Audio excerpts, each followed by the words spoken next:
வணக்கம். பொதுத் தேர்வை எதிர்நோக்கியுள்ள மாணவர்களுக்கு அதன் எளிமையை உணர்த்த உதவும் சிறப்பு கற்க கசடர நிகழ்ச்சிக்கு உங்களை வரவேற்கிறோம். தீர்வு காண வேண்டிய பல ப்ராப்ளங்கள் அடங்கிய, அதாவது கணக்குகள் அடங்கிய இயற்பியல் பாடம் ஒரு ப்ராப்ளமே இல்லை என மாணவர்களை சிந்திக்க வைக்க, முழு மதிப்பெண் பெறுவதற்கான தீர்வுகளை அடையாளம் காட்ட, சறுக்கல்கள் என மாணவர்கள் என்னும் பகுதிகளில் அதிக மதிப்பெண்கள் பெற்று சாதிக்க வழிகாட்டவே இந்நிகழ்ச்சி. வழிமுறைகளை சொல்ல நம்மோடு அரங்கத்தில் இணைந்திருக்கிறார் முனைவர் ரவி அவர்கள். தெளிவு பெற தயக்கமின்றி தொலைபேசியில் தொடர்பு கொள்ளுங்கள். வணக்கம் சார். வணக்கம். இந்த இயற்பியல் பாடத்தை பொறுத்த வரைக்கும் எதன் அடிப்படையில் கேள்விகள் கேட்கப்படும்? அதற்கு ஏதாவது வரைமுறைகள், பிரிவுகள் இருக்கா? எல்லா பாடத்தையும் போல இயற்பியலுக்கும் ப்ளூ பிரிண்ட் கொடுக்கப்பட்டிருக்கிறது. ஸோ அதனுடைய அடிப்படையில் தான் கேள்விகள் கேட்கப்படும். ஒவ்வொரு 1 மதிப்பெண் வினாக்கள் ஒவ்வொரு பாடத்திலிருந்து எத்தனை வரணும், 3 மதிப்பெண் வினாக்கள் எத்தனை வரணும், 5 மதிப்பெண், 10 மதிப்பெண், இது மாதிரி வரையறுக்கப்பட்டிருக்கிறது. ஸோ முதல்ல அவங்க தேர்வுக்கு போகிறதுக்கு முன்னாடி அதாவது ஹார்ட் ஒர்க்குக்கு முன்னாடி ஸ்மார்ட் ஒர்க்குன்னு சொல்லுவாங்க இல்லையா, ஸோ அதை முதல்ல கரெக்டாக தெரிஞ்சுக்கிறணும். எந்த பாடத்தை எப்படி எதுக்கு வெயிட்டேஜ் கொடுத்து படிக்கணுங்கிறத அவங்க முதல்ல தெரிஞ்சுக்கிறணும். தெரிஞ்சால் தான் அதிகமான மதிப்பெண்கள் பெருக்க முடியும். ஸோ இப்போ அந்த ப்ளூ பிரிண்ட் எல்லாருக்கும் தெரிஞ்சிருக்கும். இருந்தால் கூட நம்ம அதில் ஷார்ட் லிஸ்ட் பண்ணி ஒவ்வொரு பாடத்துலேயும் எத்தனை கேள்விகள், 1 மதிப்பெண் கேள்விகள் எத்தனை, 5 மதிப்பெண் எத்தனை, 10 மதிப்பெண் எத்தனை அப்படிங்கிறத நம்ம இதில் கொடுத்துருக்குறோம். அது ஸோ இதில் பார்த்தீங்கன்னா மிக அதிகமான வெயிட்டேஜ் பார்த்தீங்கன்னா 9வது பாடத்தில் இருக்குது, 30 மதிப்பெண்கள். அதுக்கு எல்லா பாடங்களிலிருந்தும் 1 மதிப்பெண் வினாக்களை பொறுத்தளவில் 1, 4, 5, 6, 8 இந்த 5 பாடங்களிலிருந்தும் தலா 4 கேள்விகள் மீதும் மொத்தம் 20 கேள்விகள் கேட்கப்படும். அது ஸோ இருக்கக்கூடிய கேள்விகளில் 30ல் 20 கேள்விகள் இந்த 5 பாடங்கள்லேருந்து மட்டுமே வரும். அது ஸோ அப்போ அதை எப்படி படிக்கணும் அப்படிங்கிறத தெரிஞ்சுக்கிறோம். அது அதுமாதிரி 3 மதிப்பெண் வினாக்களை பொறுத்தளவில் 2வது பாடத்திலிருந்தும் 9வது பாடத்திலிருந்தும் நீங்கள் எழுத வேண்டிய கேள்விகளில் கிட்டத்தட்ட பாதி வந்துடும். 7 கேள்விகள் வந்துவிடும். அதில் மொத்தம் 15 எழுதணும். 7 கேள்விகள் அந்த 2 பாடத்திலிருந்துமே வரும். அது மாதிரி 5 மதிப்பெண் வினாக்களை பொறுத்தளவில் 2வது பாடமும் 7வது பாடமும் தலா 2 கேள்விகள் வீதம் 4 கேள்விகள் வரும். அது ஸோ நம்ம எழுதும் பொழுது எந்த பாடத்திற்கு அதிக முக்கியத்துவம் கொடுக்கணும், 1 மதிப்பெண் பொறுத்தளவில் எத்தனை, 3 மதிப்பெண் எத்தனை, 5 மதிப்பெண், இப்படி அந்த ப்ளூ பிரிண்ட்டு எல்லாருக்கும் தெரிஞ்சிருக்கும். இருந்தால் கூட அதை எளிமைப்படுத்தி அதில் கொடுத்துருக்குறோம். அது ஸோ அதை பார்த்தாங்கனாலே அவங்களுக்கு ஒரு நல்ல ஐடியா கிடைக்கும். அது சரி, இப்போ நீங்கள் சொன்னீங்க இல்லையா, இந்தந்த பாடங்கள்லேருந்து இத்தனை வினாக்கள் கேட்கப்படும் அப்படின்றது, இதில் ஏதாவது மாற்றங்கள் இருக்கா? இருக்கிறதுக்கான வாய்ப்புகள் கண்டிப்பாக இருக்காது. அது பொதுவாக ப்ளூ பிரிண்ட்டை வயலேட் பண்ணி கொஸ்டின்ஸே வராது எப்போவுமே. அது ஸோ அரசு பொதுத் தேர்வு பொறுத்தளவில் ஒவ்வொரு கொஸ்டினும் ஒவ்வொரு மதிப்பெண்ணும் மாணவர்களுக்கு முக்கியம். அது ஸோ அதிலிருந்து கண்டிப்பாக டிவியேட் பண்ண மாட்டாங்க. அது இதுவரைக்கும் கேட்ட கேள்விகளில் இதுவரைக்கும் ப்ளூ பிரிண்ட்டை வயலேட் பண்ணி கொஸ்டின்ஸே கேட்கப்படலை. அது ஸோ அதிலிருந்து தான் கண்டிப்பாக வரும். மாணவர்கள் அதை முழுமையாக புரிந்து கொண்டு அதுக்கு தகுந்தாற் போல் விடையளித்தாலே போதுமானது. அது இப்போ பொதுவாகவே இயற்பியல் பாடத்தோட இயல்பு என்ன சார்? அதாவது அது கஷ்டம் அப்படின்னு நிறைய மாணவர்கள் நினைக்கிறாங்க. அப்படி அவங்கள நினைக்க வைக்கிறதுக்கு காரணமாக இயற்பியல் பாடத்தில் என்னென்ன இருக்குது, அதை எப்படி எளிமையாக்கிக்கலாம்? இயற்பியல் பாடம் நம்ம நடைமுறை வாழ்வில் என்ன பார்க்குறோமோ அது எல்லாமே இயற்பியலில் இருக்குது. இப்போ நீங்கள் எடுத்துக்காட்டால் நாங்கள் உடல் எடுத்துக்கிட்டிங்கன்னா உடல் முழுக்க அணுக்களால் ஆனது இயற்பியலில் வந்துடும். நீங்கள் நடக்கிறீங்க, பேலன்ஸ் பண்ணுறோம், மெக்கானிக்ஸு. ஸோ அடுத்தது ஹையர் எஜுகேஷன் போகிறதா இருந்தால் கூட மாணவர்களுக்கு இயற்பியல் மிக மிக முக்கியமானது. இன்ஜினியரிங் ஒரு சில எலக்ட்ரிக்கல், எலக்ட்ரானிக்ஸ், மெக்கானிக்கல் எதை எடுத்துட்டாலும் இதனுடைய அடிப்படை, இயற்பியலோட அடிப்படை இல்லாமல் அவங்க அதில் போய் எதுவுமே சாதிக்க முடியாது. ஸோ பேஸ் நல்லா கண்டிப்பாக வேணும். அதை புரியாமல் படிக்க ஆரம்பிக்கும் பொழுது உங்களுக்கு அதுக்கு உண்டான பாதிப்புகள் எல்லாம் வர ஆரம்பிச்சிடும். இது கடினம் அப்படிங்கிறது தெரிய ஆரம்பிச்சிடும். நீங்கள் மனப்பாடம் பண்ணிகிட்டே போயிட்டுருக்க முடியாது. அது மற்ற பாடங்களை போல் இல்லாமல் இது முழுமையாக புரிந்து கொண்டால் மட்டுமே ரொம்ப எளிமையாயிரும். அது இயற்பியல் நம்ம நடைமுறை வாழ்வில் நம்ம பார்க்கக்கூடிய ஒவ்வொரு விஷயமும் இது எல்லாமே புரிஞ்சு படித்தா ரொம்ப ஆர்வமாக கூட படிக்க ஆரம்பிப்பாங்க. அதுதான் ஃபிசிக்ஸ் பார்த்தீங்கன்னா ஆர்வத்தோடு படிக்கக்கூடிய மாணவர்கள் மிக அதிக மதிப்பெண்கள் எடுத்துருவாங்க. அதில் மனப்பாடம் பண்ணுற முறையை கொஞ்சம் விட்டுட்டு புரிந்து படிக்க ஆரம்பித்தா போதும். அது மாதிரி எனக்கு பாஸ் பண்ணால் போதுங்கிறவங்களுக்கும் எளிமையான முறைகளும் இருக்குது. அதுவும் ஒன்றும் பெரிய விஷயம் இல்லை. அது ஃபிசிக்ஸை பொறுத்த லெவலில். ஸோ அதை புரிந்து கொண்டு படிக்க ஆரம்பிக்க வேண்டும். அந்த மாணவர்கள் செய்யக்கூடிய மிகப்பெரிய தவறு அதுதான். அதை அவங்க மனப்பாடம் பண்ண ஆரம்பிக்கும் போது தான் அதிகமான கேள்விகள் எழுத முடியாமல் போயிடும் சமயத்தில். அது இப்போ 1 மதிப்பெண் வினாக்களில் பார்த்தீங்கன்னா சமயத்தில் இப்போ ஒரு 30 வினாக்களில் 15 கேள்விகள் உங்களுக்கு நேரடியாக கேட்கப்படும் புத்தகத்துக்கு பின்னால் இருந்து. ஒரு மீதம் இருக்கிற 15 கேள்விகளில் ஒரு 2-3 கேள்விகள் கொஞ்சம் உங்களுடைய அறிவாற்றலை சோதிக்கிற மாதிரியான கேள்விகள் இருக்கும். அந்த கேள்விகளை நீங்கள் புரியாமல் எப்போவுமே பதில் எழுத முடியாது. ஸோ அதை எழுதாமல் நீங்கள் சென்டம் வாங்க முடியாது. ஏன்னா பார்ட் ஏல 30 கொஸ்டினும் கம்பல்சரி அது. ஸோ அதனால தான் சென்டம் எடுக்கிற மாணவர்கள் கண்டிப்பாக அதை புரிதல் கண்டிப்பாக இருக்கணும். இப்போ மாணவர்கள் இணைப்பில் வர ஆரம்பிச்சிட்டாங்க. மேல்மருவத்தூரிலிருந்து மதன், உங்களுடைய கேள்வி என்ன? இல்லை sir, good evening sir. Good ஈவினிங்மா. சார் நான் வந்து ஃபர்ஸ்ட் 8 லெசன் நல்லா தடவை படிச்சிட்டேன் சார். ஃபர்ஸ்ட் 8 லெசன் வந்து என்னால் வந்து 1 மார்க் வந்து ஒரு 6 to 7 வந்து எனக்கு தப்பாயிடுச்சு சார். ஓகே, அது எப்படி கிளியர் பண்றதுன்னு சொல்லுங்க. செகண்ட் வந்து கம்பல்சரி ப்ராப்ளம் பத்தி சொல்லுங்க சார். Okay okay. இப்போ 1லேருந்து 8 வரைக்கும் தான் படிச்சிருக்கீங்க இல்லையா மொத்தமே அது? ஸோ ஆமாம் சார். 9, 10 வந்து 3 மார்க் மட்டும்தான் சார் கான்சென்ட்ரேட் பண்ணேன். சரி, அதுலேருந்து 1 மார்க் வருமே, ஒரு 4 கேள்வி. 9வது படத்தில் 3 1 மார்க்கும் 10வது படத்தில் ஒரு 1 மார்க்கும் வருமே. அதான் சார், அது தப்பாயிடுச்சு சார். அது எப்படி இனிமேல் எப்படி அதை ரிகவர் பண்றதுன்னு கொஞ்சம் ஐடியா கொடுங்க. ஓகே, இப்போ வந்து 1 மார்க்கு பொறுத்தளவில் நான் ஏற்கனவே சொன்ன மாதிரி 15 கேள்விகள் புத்தகத்துக்கு பின்னால் இருந்து அப்படியே வந்துடும். அது நம்ம தன்மதிப்பீடு வினாக்கள், செல்ஃப் எவாலுவேஷன் கொஸ்டின்ஸ்னு இருக்கும், அதுலேருந்து நேரடியாக அந்த கேள்விகள் வந்துடும் அது. ஸோ அதனால் அந்த பார்ட்டில் எந்த பிரச்சனையும் இல்லாது. ஸோ அதை இவங்க கூட படிச்சிருப்பாங்கன்னு நினைக்கிறேன், இந்த மாணவர் கூட படிச்சிருப்பார். ஏன்னா 9வது பாடத்துலையும் 10வது பாடத்துலையும் அந்த தன்மதிப்பீடு வினாக்கள் இருக்கும், அதை படிச்சிருப்பார். ஸோ அது இல்லாமல் 9வது பாடத்தில் 3 1 மதிப்பெண் வினாக்கள் இருக்குது, 10வது பாடத்தில் 1 மதிப்பெண் ஒரு கொஸ்டின் இருக்குது, அது 2 கொஸ்டின் இருக்குது. ஸோ இப்போ இந்த கேள்விகளை வந்து நீங்கள் படிக்காமல் அந்த கேள்விகளை ஃபுல்லாக எழுத முடியாது. ஸோ கொஞ்சமாவது படிச்சுட்டு போகணும், இல்லைன்னா முழுமையாக அட்டன் பண்ண முடியாது. 1-2 கேள்விகளை நீங்கள் விடுற மாதிரி தான் வரும். அவர் இன்னொரு கொஸ்டின் கேட்டார், இது முழுமையாக 5-6 கொஸ்டின் அட்டன் பண்ண முடியாதான் சொன்னேன் நான். உங்களுடைய அறிவாற்றலை, உங்களோட பிரில்லியன்ஸியை நல்லா சோதிக்கிற மாதிரியான 1-2 கேள்விகள், 2-3 கேள்விகள் கண்டிப்பாக ஒவ்வொரு வருடமும் கேட்கப்படுகிறது அது. ஸோ அதை வந்து மேலோட்டமாக படித்து கொண்டு போய் எழுத முடியாது. அது நான் 2 பாடத்தை ஸ்கிப் பண்ணிட்டேன் போய் எழுதிடலாம் அப்படின்னா அப்படி எழுத முடியாது. அது உங்களுடைய அதிர்ஷ்டத்தை பொறுத்து இருக்குது. அந்த பாடத்துலேருந்து ஈஸியாக வந்தால் நீங்கள் எழுதிடலாம் அது. ஸோ பொதுவாக மாணவர்கள் எழுதுகிறப்போ எல்லா பாடத்தையும் முழுமையாக அட்டன் பண்ணணும், எல்லா பாடத்தையும் படிக்கணும். அதில் இந்த கம்பல்சரி அட்டன் பண்ணணும் அப்படின்னு சொன்னால், இந்த 1 மார்க் முழுமையாக அட்டன் பண்ணணும்னு சொன்னால் எல்லா பாடத்தையும் படிச்சாகணும், வேறு வழி இல்லை. அது இல்லைன்னா 1-2 கொஸ்டினை மிஸ் பண்ண வேண்டியது தான் அது. அடுத்த சிதம்பரத்திலிருந்து சுபாஷ், உங்களுடைய சந்தேகத்தை கேட்கலாம். Hello, good evening sir. Good ஈவினிங்மா. சார் 10 மார்க் வந்து ரிப்பீட்டடாக இயர் கொஸ்டின் மட்டும் படித்தா போதுமா, இல்லை வந்து எக்ஸ்ட்ரா படிக்கணுமா சார்? 10 மார்க் பொறுத்தளவில் இப்போ ரிப்பீட்டடானா, இப்போ இது வரைக்கும் நமக்கு 2006லேருந்து 2014 வரைக்கும் 9 வருடங்களா, 27 ஒரு வருடத்துக்கு 3 பொதுத் தேர்வுனா 27 பொதுத் தேர்வுகள் இருக்குது. அப்புறம் ஒரு மாடல் கொஸ்டின் இருக்குது, 28 கொஸ்டின் இருக்குது உங்களுக்கு. அதில் படிச்சிங்கன்னா எல்லாமே கவர் ஆயிரும். பட் பொதுவாக முக்கியமான பாடங்கள்னு பார்த்தீங்கன்னா 10 மார்க்கில் 1, 4, 6, 8 இதை கொஞ்சம் கான்சன்ட்ரேட் பண்ணலாம். 1, 4, 6, 8 இந்த 4 பாடங்களையும். ஆனால் இதில் ஒரு சிக்கல் இருக்குது, இதை முழுமையாக படிச்சிடணும். எல்லா கொஸ்டினையும் படிச்சுட்டா 4 கொஸ்டினே எழுதிடலாம்.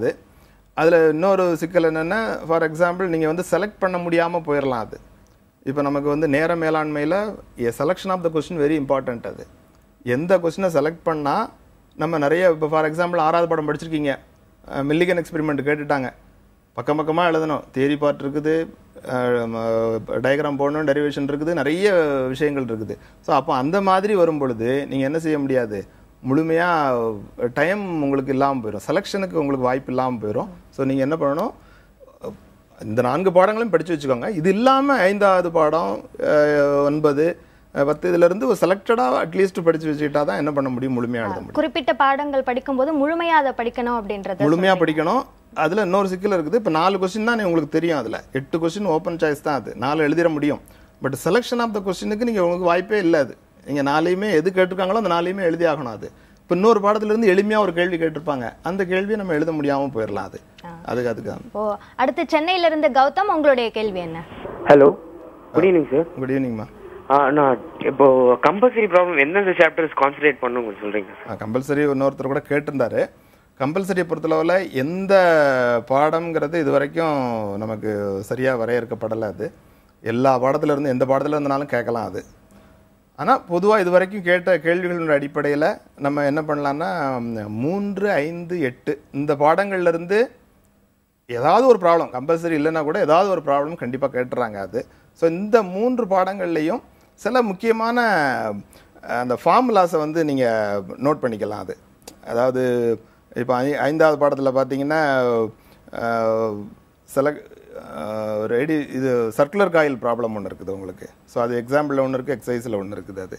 ஸோ அதே மாதிரி conversion of galvanometer ammeter problem ஒன்று இருக்குது. ஸோ அதுக்கப்புறம் இதில் 5வது பாடத்தில் பார்த்தீங்கன்னா thickness of the thin film, அப்புறம் கிரேட்டிங் தொடர்பான ப்ராப்ளம்ஸ். 8வது பாடத்தில் உங்களுக்கு ரேடியோ ஆக்டிவிட்டி ப்ராப்ளம்.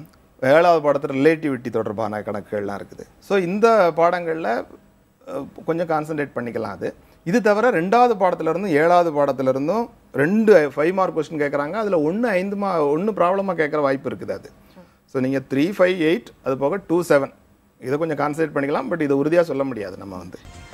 சார், இந்த 3 மதிப்பெண் இந்த பகுதியை பொறுத்த வரைக்கும் மாணவர்கள் எதெல்லாம் கவனமாக இருக்கணும்? என்னென்ன பகுதிகளிலேருந்து இந்த 3 மதிப்பெண் கேள்விகள் இடம்பெறும்? 3 மதிப்பெண் வினாக்களை பொறுத்தளவில் மொத்தம் 20 கேள்விகள். அதில் 15 மாணவர்கள் விடையளிக்க வேண்டும்.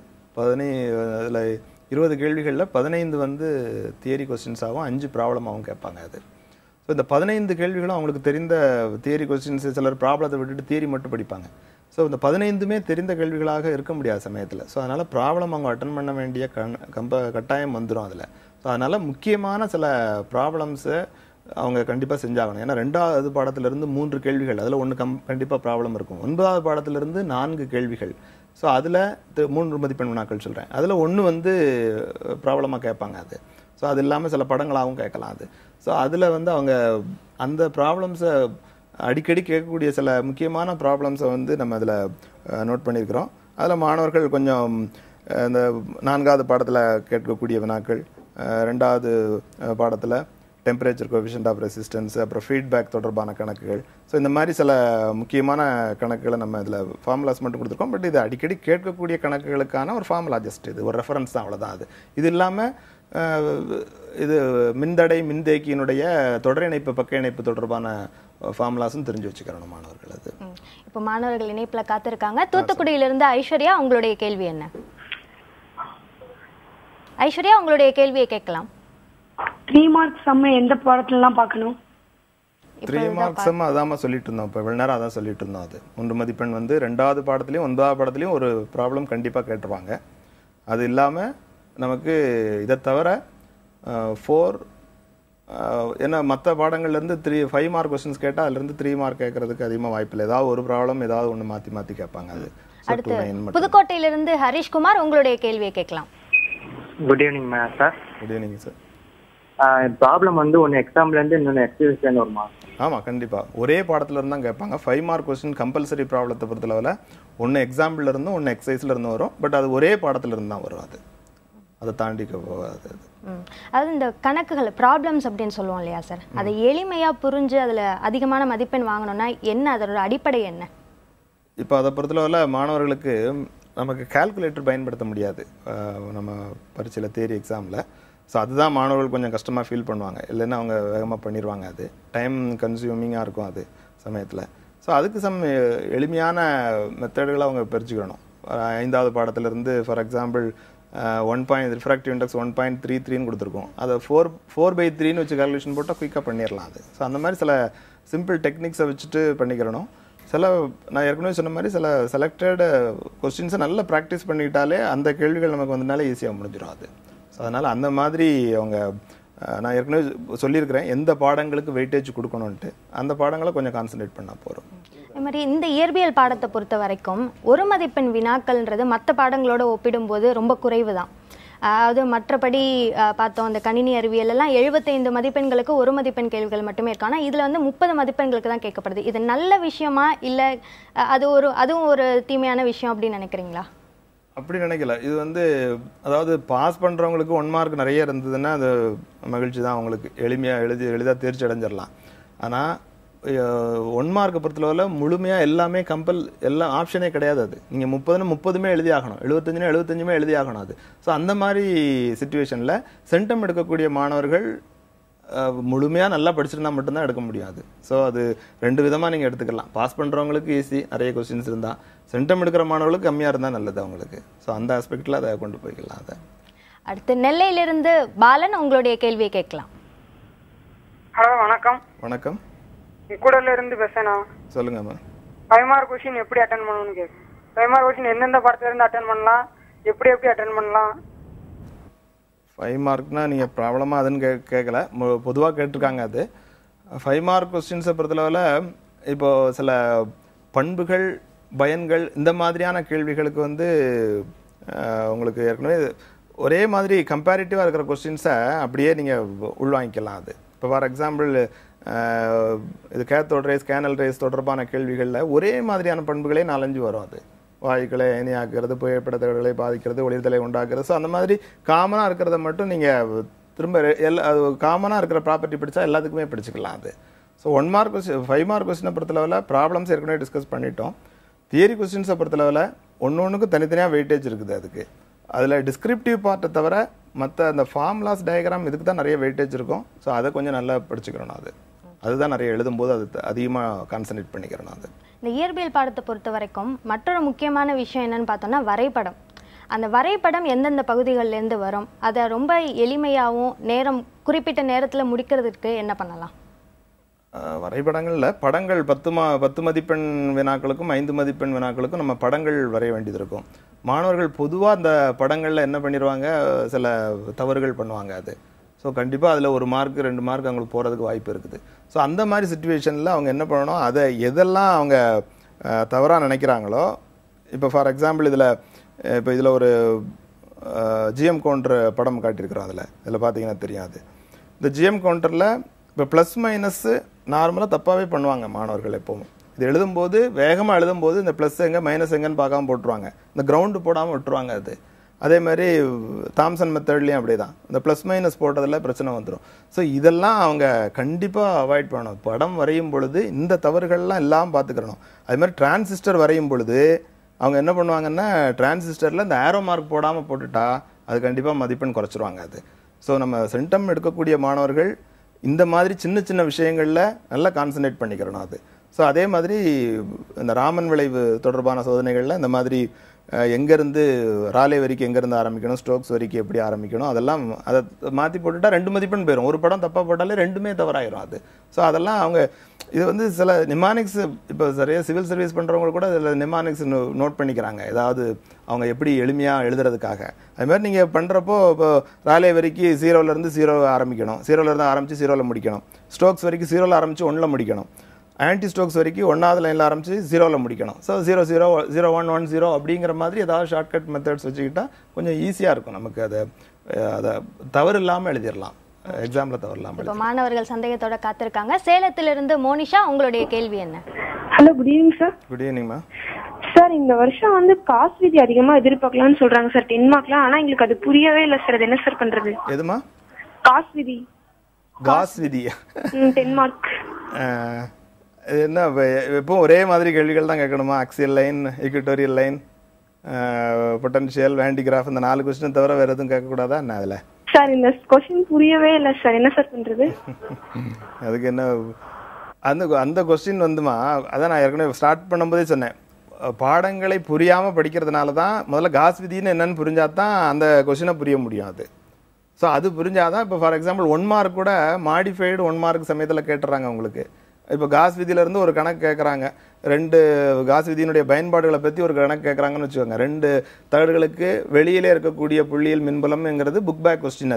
இதையே நடுவே இருக்கக்கூடிய புள்ளியில் மின்புலம் அப்படின்னு கேட்கலாம், மாற்றி கேட்கலாம். கேட்கும் பொழுது நீங்கள் அதை காஸ் விதியை புரியாமல் அதை எழுத முடியாது, அந்த பயன்பாடுகளை புரியாமல் எழுத முடியாது. ஸோ அந்த பாடத்தை முழுமையாக புரிஞ்சு தான் எழுதி ஆகணும், வேறு வழி இல்லை அதுக்கு. இவ்வளோ நேரம் மாணவர்களுக்கு உதாரணங்களோடு வந்து விளக்கங்கள் அளித்ததற்கு ரொம்ப நன்றி. நன்றி. இயற்பியல் பாடத்தின் உண்மையான இயல்பு என்ன என்பதையும் அதில் விரும்பும் மதிப்பெண்ணை பெறுவதற்கான வழியையும் இந்நிகழ்ச்சி அடையாளம் காட்டியிருக்கும் என நம்புகிறோம். மறுநாள் காலை 5:30 மணிக்கு நிகழ்ச்சியின் மறு ஒளிபரப்பை பார்க்கலாம். இணையதளத்தில் www.pudiyatalamurai.tv என்ற தளத்தில் பதிவேற்றப்படும் காட்சிகளையும் காணலாம். feedback@pudiyatalamurai.tv என்ற மின்னஞ்சலில் கற்க கசடர நிகழ்ச்சி குறித்த உங்களுடைய கருத்துக்களை தெரிவிக்கலாம். வணிகவியல் பாடத்திற்கான ஆலோசனைகள் நாளைய கற்க கசடர நிகழ்ச்சியில் தொடர்ந்து இணைந்திருங்கள் புதிய தலைமுறையோடு.